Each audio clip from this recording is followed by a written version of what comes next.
Japan जिसे उगते हुए सूरज का देश कहा जाता है, एक ऐसा देश जिसे विश्व को यह दिखाया कि तकनीक, अनुशासन और नवाचार से कैसे वह राष्ट्रीय सीमित संसाधनों के बावजूद भी विश्व शक्ति बन सकता है। द्वितीय विश्व युद्ध के बाद तबाह हो चुका था यह देश कुछ दशकों के भीतर आर्थिक, तकनीक और सांस्कृतिक दृष्टि से दुनिया के सबसे प्रभावशाली देशों में से शामिल हो गया है।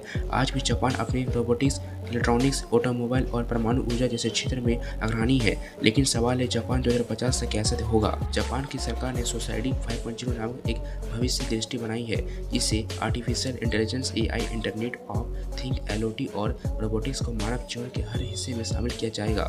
2050 तक जापान में फिजिकल और डिजिटल दुनिया का सबसे एक अद्भुत मेल देखने को मिलेगा, जहां हर वस्तु एक दूसरे से जुड़ी होगी।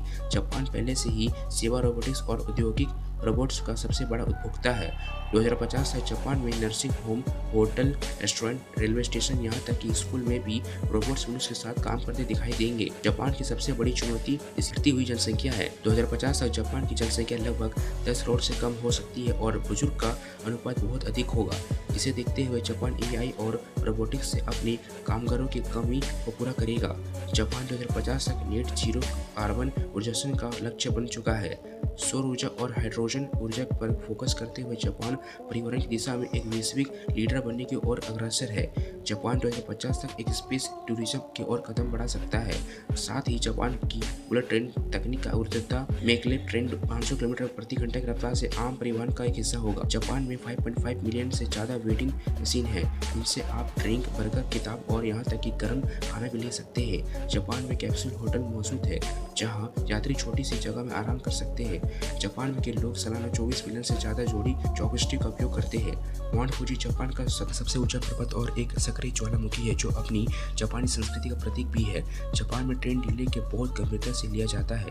अगर ट्रेन 1 मिनट भी लेट हो जाए तो यात्री को सर्टिफिकेट दिया जाता है। जापान 90% मोबाइल वाटरप्रूफ होते हैं, क्योंकि बहुत से लोग बाथटब में भी मोबाइल यूज करते हैं। जापान में प्रोबो केक नाम का एक ब्लैक कलर का आइसक्रीम मिलता है, जिसे लकड़ी का कोयला और बांस से बनाया जाता है।